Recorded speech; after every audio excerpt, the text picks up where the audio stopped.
Hello and welcome back to the channel, everybody. Yes, so we are back from Holland.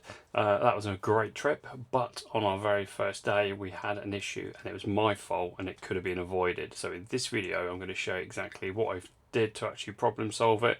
If I had a few more tools it would have been easier to diagnose where the issue was to start with, but I'm going to go through the whole process with you now. So hopefully you find this useful and let's get cracking.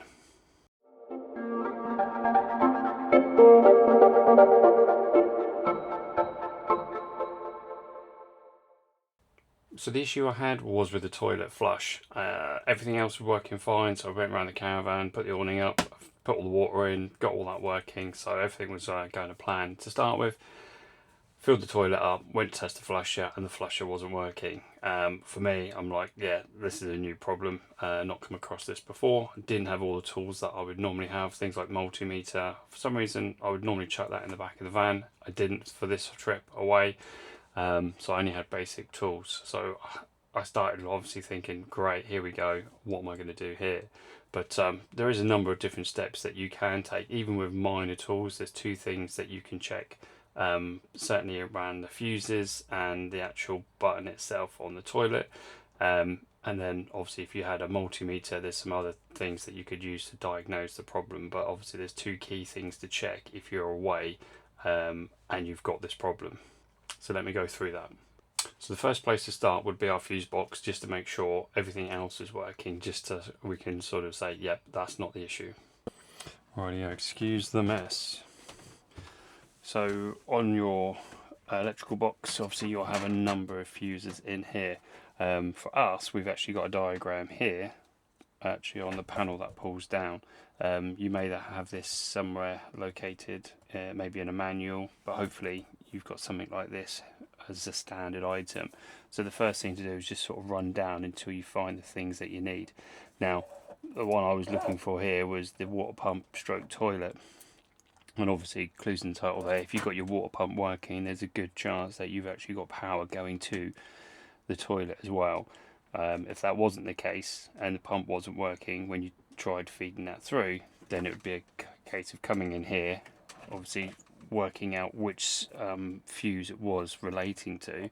So in this case it'd be number 8, and then you'd come in here based on the diagram and then just work through to the one that you had, pull it out, and then obviously you'd be able to see if it's blown or not. If that was all working as expected, then it'd be a case of going back into the toilet. So on the toilet itself, if you get something, a small screwdriver or something, just to peel up the sticker slightly, you don't want to sort of damage anything, but once you peel it back, you'll be able to get to this part where you can just get a screwdriver in and lift it. And then this is the internals, and obviously some of the toilets may be different. It really does depend on which one you have. Now with a multimeter, if you wanted to test that you had 12 volts, you'd put a multimeter on these first two, and that should read, obviously give you a signal. And then if you had power going to the actual pump, you would test these two. And what you'd have to do is put the positive and negative on there, but that would only show a reading when you press the button down, and obviously within a flow of 12 volts would go to that. So if you had power here and you had power here, once you press the button, then the next bit would be to take out these two screws in here to actually access the pump itself. But let me just show you the multimeter on here. Alrighty, so I've got the multimeter set up. So we're looking for positive and negative. And there's your voltage going into the toilet. And then same again on the button, so showing as 0, but then when you press the button, it's showing another reading. So with that reading, because we're getting it on both, if that was still a problem, then you know it relates to the pump, so it'd either be blocked or there'd be no voltage coming to this circuit here, so it'd either be a replacement or just something to clean up. So now we've tested the power supply. Obviously we know we've got 12 volts coming in, we've got 12 volts going to the pump. And I've shown you how that works in terms of you need to press the button to be able to make that circuit to actually see if you're getting those 12 volts. Now with this it is, so obviously you would then move on to the next step, which actually be inspecting the pump itself. Now there's going to be other two issues with this. Is either going to be the pump itself that needs replacing, or it just needs unblocking. So I'll show you exactly what that looks like now as well. Rightio, so with the pump you just need a small Phillips. Undo the screws, just make sure you don't lose them.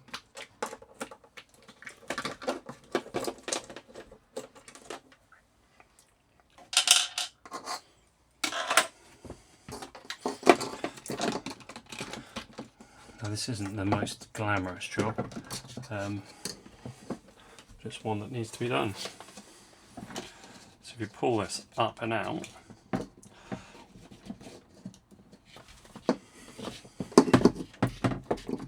you'll be able to look in there and see which one is your pump. Now, something that we need to have a look at, it is a bit mangy.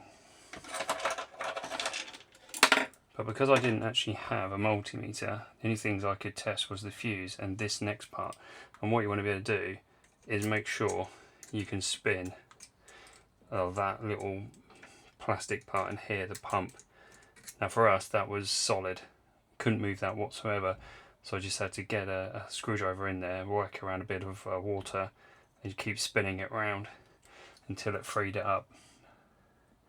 However, if that was spinning, you were getting no voltage, then you'd need to replace the pump. But it's that simple just to test. Just use a small screwdriver, make sure you can get to this part and you can see it moving around.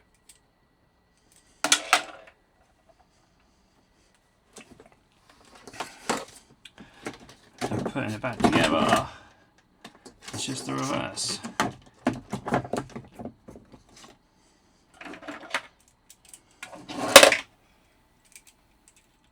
Like I said, just go easy, don't want to lose the screws.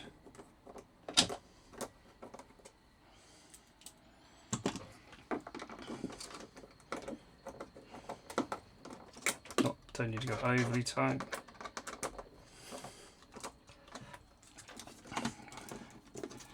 Then you can just put it back together. Oh, we need a bit of a wipe down. And that would be it. You should actually have your diagnosis of what the actual issue was, whether it is power related. So go back to the fuse, got past that bit, check the voltage coming in, check the connection, and then obviously you check the pump for those two items.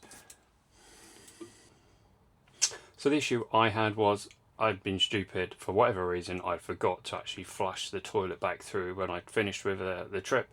The last time we were away, with sort of just fresh water and just make sure everything went through and got rid of any chemicals that we would have used prior in the system. Because I hadn't, and it's been really hot here in the UK, obviously it crystallized that chemical on that pump, and then it just stopped it from spinning. Yeah, lessons learned, isn't it? It's not something I've done before. I'm not sure why I wouldn't have flushed it through as normal, but hey ho, one of those things, and I won't be making that mistake again. Luckily it was just something as simple as just spinning it around, getting it freed up, and it started working for us. I wasn't too happy to start with, obviously on our first day, just set up, and I was thinking, great, we haven't got a toilet for 11 days. But yeah, luckily just a bit of logic, and then yeah, we're able to problem solve it and go through it. But had I been at home testing it, like I say, I would have started with the fuses as normal. Then I would have moved on to the multimeter to see if I had current going through. Because again, sometimes you can get misled into thinking it's one thing when it's not. And these simple steps would just keep you sort of moving forwards until you actually got to the actual issue itself. And like I say, once it was freed up, it was good as gold. So hopefully that's been useful. I just wanted to share the issue that we had, just in case anybody has this when they're away, and they can use this video to hopefully help them and get them out of the problem that we had. But as always, if you've got any questions, drop them below, and if not, I will see you all on the next one. Cheers all.